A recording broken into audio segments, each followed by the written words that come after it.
وہ اس وقت ایک تاریک کمرے میں بند تھا۔ اس کی حالت وحشتناک تھی۔ جسم زخموں سے بھرا پڑا تھا، جگہ جگہ سے خون رس رہا تھا، آنکھوں کے گرد ہلکے زرد رنگت خون آلود وجود۔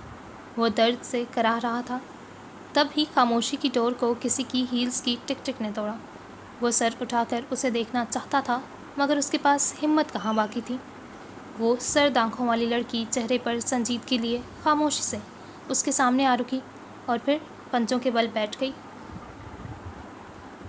تمہیں کیا لگا تھا برنارڈ کہ ابراہم ساما کی بیٹی پرل تمہیں چھوڑ دے گی؟ کتنی غلط سوچ ہے نا تمہاری۔ اس نے برنارڈ کے بالوں سے نوچ کر اس کا چہرہ اپنے مقابل کیا۔ حالت دیکھو اپنی۔ کیا تھے تم؟ شان سے چلنے والا برنارڈ ساما، اور اب دیکھو کیا ہو تم؟ ابراہم ساما کا غدار برنارڈ۔ اس نے ہاتھ میں پکڑی پسٹل کو غور سے دیکھا۔ برنارڈ نے اس کا ارادہ بھانپ لیا تو تڑپنے لگا۔ اس کی زبان شاید کاٹی جا چکی تھی۔ وہ بول نہیں پا رہا تھا، مگر اس کی تڑپ دیکھ کر پرل کو اپنے اندر تک سکون اترتا محسوس ہوا۔ اگلے ہی لمحے گولی چلنے کی آواز آئی۔ برنارڈ درد کی شدت سے چیخ اٹھا۔ گولی اس کے دائیں پاؤں میں لگی تھی۔ فرش پر خون کی ندی بہنے لگی۔ وہ کسی مچھلی کی طرح تڑپ رہا تھا۔ کہا تھا نا کہ تمہیں آسانی سے نہیں مرنے دوں گی۔ تڑپاؤں گی، بہت تڑپاؤں گی، مگر مرنے بالکل نہیں دوں گی۔ تم سے ابھی بہت سے حساب چکتا کرنے ہیں۔ وہ اتنا کہتی اسے وہیں تڑپتا چھوڑ کر وہاں سے چلی گئی۔ نور نظر اس وقت اپنے کمرے میں بیڈ پر بیٹھی تھی۔ اشر کمرے میں داخل ہوا تو نظر نور نظر سے ہوتے ہوئے اس کے سامنے بکھرے تحائف پر پڑی۔ یہ سب کس نے دیا؟ وہ اس کے پاس آیا اور تمام چیزوں کو حیرت سے دیکھنے لگا۔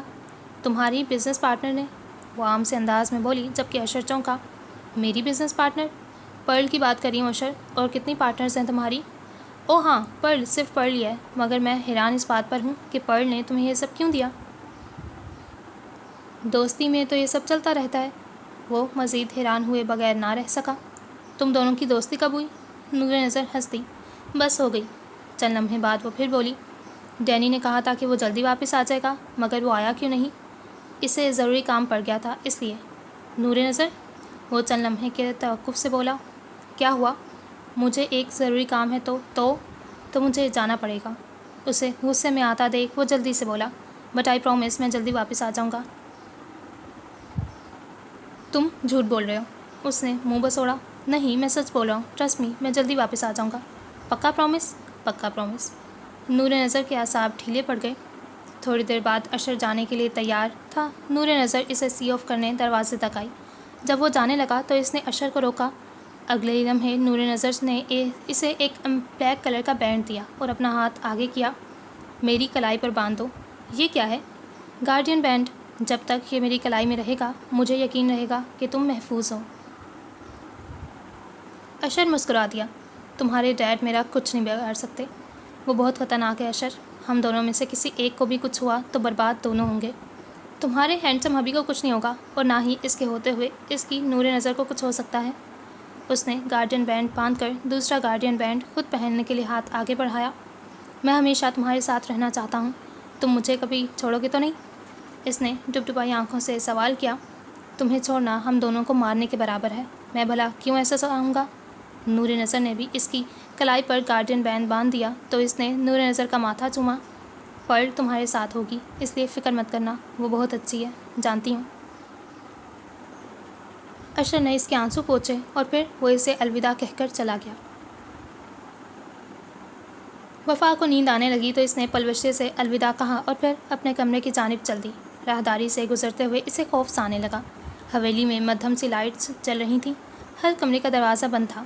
تب ہی اس کی نظر دائیں جانب کے تار میں موجود کمروں میں سے ایک کمرے پر پڑی۔ اس کا دروازہ کھلا ہوا تھا اور اندر سے روشنی باہر کی جانب آ رہی تھی۔ وہ دھیرے دھیرے چلتی اس کے قریب پہنچی۔ تجسس سا ہونے لگا کہ اس وقت بڑے خان کی دہشت کے باوجود آخر کون لائٹس آن کیے ابھی تک جاگ رہا ہے۔ وہ دبے دبے قدموں سے وہاں تک پہنچی۔ راہداری میں اس کمرے کے دروازے کے بالکل ساتھ ہی ایک اسٹول پر واز رکھا تھا۔ وہ بھی وفا تھی۔ الٹے کام کرتی نہیں تھی بلکہ اس سے خود ہی ہو جاتے تھے۔ وہ جب چپکے سے اندر کی جانب جھانکنے لگی، چونکہ وہ اسٹول کے بالکل قریب کھڑی تھی تو اسٹول پر رکھا واز دھڑام سے گرنے ہی لگا تھا کہ وفا نے جلدی سے اسے پکڑنے کی کوشش کی۔ یہ سب بہت جلدی میں ہوا۔ اگلے ہی لمحے وہ دروازے کے بالکل سامنے واز پکڑے زمین پر بیٹھی تھی۔ شکر ہے بچ گیا۔ اس کے چہرے پر خوشی ایسے دم کی جیسے اس نے کوئی جنگ فتح کر لی ہو۔ ہنستے ہوئے اس نے سر اٹھا کر دیکھا تو نظر کمرے میں بالکل سامنے ہی بیٹھے شخص پر پڑی جو اسے خاموشی سے دیکھ رہا تھا۔ اس کا سانس رک گیا۔ وہ دم سادھے اسے دیکھے گئی۔ اگلے ہی لمحے اس کا ہاتھ اپنے سر پر پہنچا جہاں سے دوپٹہ غائب تھا۔ اس نے جلدی سے دوپٹہ بنانا چاہا اور ماشاءاللہ سے ایسا کرتے ہوئے اس کے ہاتھ سے واز دھڑام سے گرا۔ چند لمحے بعد وہ کبھی ٹوٹے بکھرے واز کو دیکھتی تو کبھی بڑے خان کو۔ انہوں نے تعصب سے سر ہلایا۔ کوئی بات نہیں بیٹا، آپ اٹھ جاؤ۔ بڑے خان کا لہجہ امید کے برعکس کافی نرم تھا۔ وہ خاموشی سے اٹھی اور پھر ایک نظر ٹوٹے واز کو دوبارہ دیکھا۔ چیزیں ٹوٹ جائیں تو افسوس نہیں کیا کرتے، انسان کا ٹوٹ جانا زیادہ افسوسناک ہوتا ہے۔ وفا نے ان کے جواب پر سر کو خم دیا۔ اندر آ جاؤ، انہوں نے بلایا تو وفا خاموشی سے اندر کی جانب بڑھ آئی۔ اس کمرے میں کہیں کوئی بیڈ یا باقی فرنیچر نہیں تھا۔ چاروں طرف موجود الماریوں میں سے اسے کتابیں دیکھنے کو ملی، کہیں کتابیں تو کبھی فائلز۔ وہ زمین پر موجود میٹ پر بیٹھے تھے جبکہ سامنے ایک لکڑی کی چھوٹی میز نما چوکی رکھی تھی جس پر خوبصورت لال کپڑا بچھا ہوا تھا۔ اس پر چند کتابیں، کاغذ اور قلم رکھے تھے۔ انہوں نے اسے سامنے ہی بیٹھنے کا اشارہ کیا تو وہ چوکی کی دوسری جانب بیٹھ گئی۔ وہ اب اس شخص کو قریب سے دیکھ رہی تھی۔ خوبصورت نین نکوش، سفید داڑھی، باروب شخصیت، وہ واقعی سردار کہلانے کے لائق تھا۔ تم ہی شہر سے حدید کے ساتھ آئی ہو؟ جی میں، اور میرے ساتھ کچھ کزنز بھی ہیں۔ آواز خوف کے باعث ساتھ نہیں دے رہی تھی۔ وہ بامشکل ہی بول پائی۔ سعید کی بھتیجی ہو؟ لہجہ گمبھیر تھا مگر وفا کا خوف دھیرے دھیرے ختم ہونے لگا۔ جی، سعید مراد کی بھتیجی اور جہانگیر مراد کی بیٹی۔ وہ چند لمحے اسے دیکھتے رہے۔ ان کی آنکھوں کے سامنے ماضی کی فلم سی چلنے لگی۔ وہ ہسپتال کے کوریڈور میں موجود تھا جب ایک نرس چھوٹی سی بچی لیے اس کے پاس آئی۔ وہ 4 سالہ بچی تھی جو بہت زیادہ رو رہی تھی۔ سیب جیسے لال، سنہری آنکھیں، گہری رنگت، گلابی فراک پہنے وہ معصوم سی پری لگ رہی تھی۔ اس کے ماتھے اور دائیں ہاتھ پر پٹی بندھی تھی۔ نرس نے وہ بچی اسے تھما دی۔ تھوڑی دیر بعد وہ دونوں ہسپتال کے لان میں موجود تھے۔ بچی کے ہاتھ میں چاکلیٹ تھی اور اب وہ خوش دکھائی دے رہی تھی۔ جب وہ ہنستی تو اس کے دونوں گالوں پر گڑھے پڑتے جو اس پر خوب جچتے تھے۔ وہ چند لمحے اسے دیکھتا رہا جبکہ آنکھوں میں بے تحاشا افسوس تھا۔ آپ سعید چاچو کو جانتے ہیں؟ وفا کی آواز پر سوچ کا سلسلہ ٹوٹ گیا۔ وہ فوراً سنبھلا۔ ہاں، بہت اچھے سے۔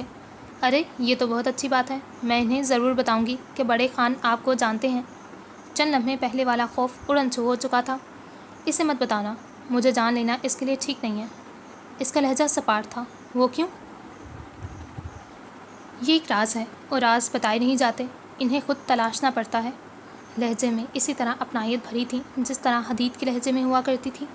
میں کیسے اسے تلاش کروں؟ وقت آنے پر تمہیں بہت سے راز جاننے ہیں وفا۔ وہ اندازہ نہیں کر پائی کہ وہ اس کا نام کیسے جانتے تھے۔ شاید ہادی نے بتایا ہو۔ یہ سوچ کر اس نے کندھے اچکائے۔ کون سے راز جاننے ہیں مجھے؟ بڑے خان نے گہری سانس لی۔ وہی جو تمہارے انتظار میں ہے۔ آپ بالکل سلیم چاچو کی طرح باتیں کرتے ہیں۔ وہ بھی مجھے یہی کہتے ہیں کہ تم بہت خاص ہو اور وقت آنے پر تمہیں بہت کچھ جاننا ہے، مگر وہ کبھی صاف لفظوں میں کچھ نہیں بتاتے۔ بڑے خان ہنس دیے۔ وہ سچ کہتا ہے، تم بہت خاص ہو مگر کیا؟ غلط جگہ پر ہو۔ غلط جگہ؟ وہ فوراً اٹھ کھڑی ہوئی اور اپنی جگہ دیکھنے لگی۔ کیا غلط ہے میری جگہ پر؟ بڑے خان چند لمحے کچھ نہیں بول پائے۔ وہ حیرت سے اس بے وقوف کو دیکھتے رہے اور پھر ہنس دیے۔ تم بہت معصوم ہو، میں اس جگہ کی بات نہیں کر رہا، بیٹھ جاؤ۔ تو پھر کون سی جگہ؟ وہ پھر سے اپنی جگہ پر بیٹھ گئی۔ کچھ نہیں۔ مسکراہٹ ابھی بھی ان کے لبوں پر برقرار تھی۔ سلیم کیسا ہے؟ آپ انہیں بھی جانتے ہیں؟ وہ پرجوش ہوئی۔ تم سوال بہت کرتی ہو، بالکل اپنی ماں پر گئی ہو۔ اور وفا کا دماغ سائیں سائیں کرنے لگا۔ وہ فوراً بولی، آپ میری مما کو بھی جانتے ہیں؟ انہوں نے تعصب سے سر ہلایا۔ میں تمہاری پوری فیملی کو جانتا ہوں، بہت پرانا تعلق ہے، اور مجھے آج معلوم ہو رہا ہے اس ہادی کے بچے سے تو میں بعد میں پوچھوں گی۔ ہادی؟ اور یہاں وفا کی بولتی بند ہو گئی۔ بڑے خان، اصل میں وہ نا، آپ کو تو پتہ ہے نا کہ میری زبان پھسل جاتی ہے، مجھے گولی مت ماریے گا۔ میں بھلا کیوں تمہیں گولی ماروں گا؟ وہ ہنستے چلے گئے۔ ہادی نے کہا تھا کہ اگر تم نے مجھے ہادی بلایا تو بڑے خان غصہ کریں گے اور غصے میں وہ کچھ بھی کر سکتے ہیں، گولی بھی مار سکتے ہیں۔ ہادی؟ حدید؟ جی۔ اس نے اسبات میں سر ہلایا۔ میں تم پر غصہ کیوں کروں گا؟ تم تو بہت معصوم ہو۔ شکریہ بڑے خان۔ اور سلیم چاچو کا آپ نے پوچھا تھا، وہ ٹھیک نہیں ہے۔ کیوں؟ کیا ہوا اسے؟ وہ متعجب ہوئے۔